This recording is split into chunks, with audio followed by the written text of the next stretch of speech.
Hello and welcome back to In the Kitchen with Matt. I am your host, Matt Taylor. Today, I'm going to show you how to make a homemade pizza sauce. A long time ago, I made a video on how to make your own homemade pizza dough. It's amazing. A friend of mine has been making pizza for a long time, probably over 25 years, showed me how to make that dough, and it's my go-to recipe for pizza dough. And he also showed me how to make this pizza sauce.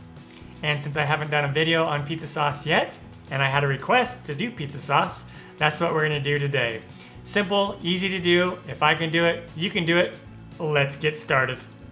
All right, so it's really simple. We're just gonna do everything in a blender. If you have a really large food processor, you could do that as well. Or if you don't have a blender of any means, and you might have like a hand blender, you can do it all in a large bowl. So we have our blender here. We're gonna start with one 28 ounce, or it's about 800 grams of crushed tomatoes in puree or in a sauce. Go ahead and add that.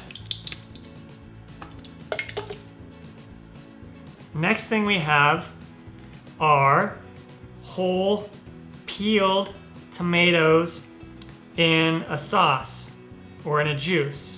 Okay, this is referencing a San Marzano style. Also, there's a San Marzano brand of whole peeled tomatoes that you can buy at the store. They're really expensive. They're imported. That canned tomato is imported from Italy. Or if you grow your own tomatoes, or if you can buy whole, fresh, sweet tomatoes, you can peel them and use those. I can't find those here in Arizona, so that's what we're gonna do. Now, we're not just gonna dump this all in. What we wanna do, is gonna get kind of messy, is we'll grab one of our tomatoes. I'm gonna squeeze the juice out of it in there. And then as we're squeezing, it's gonna allow it to break apart as well. You definitely need to do this if you are using just a bowl with like a hand cranked blender. This is probably not as necessary with a food processor or with this blender, but this is what my friend told me to do and showed me how to do it. So it just helps to break it up a little bit more too. And then when you're done with that, just go ahead and put the rest of the juice in there. All right, great. And now we'll start adding our spices.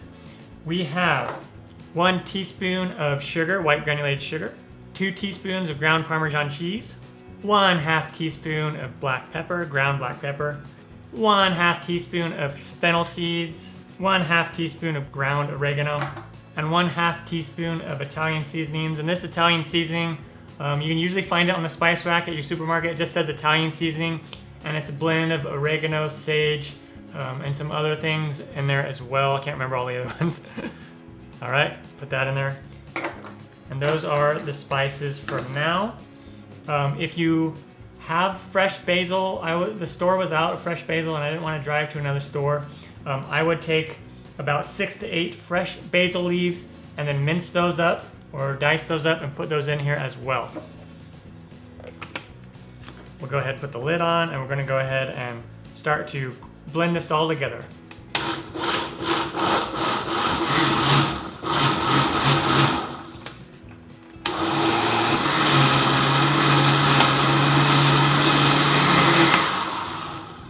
All right, now that we have it nice and blended, let's head over to the stovetop.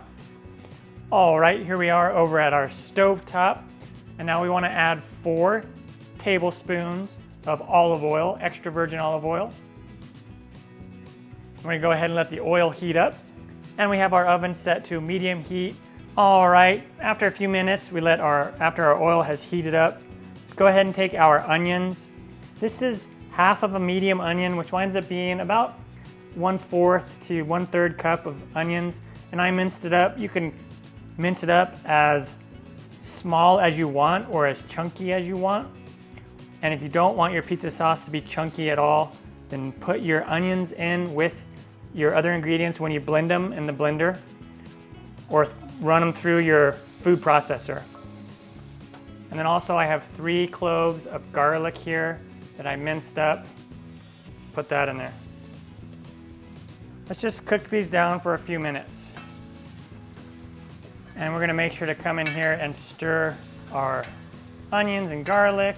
After a few minutes, let's grab our sauce from our blender here and add it in with everything. All right, and now we're gonna stir and get it all mixed together here. You can see we're making quite a bit of sauce, which is really nice.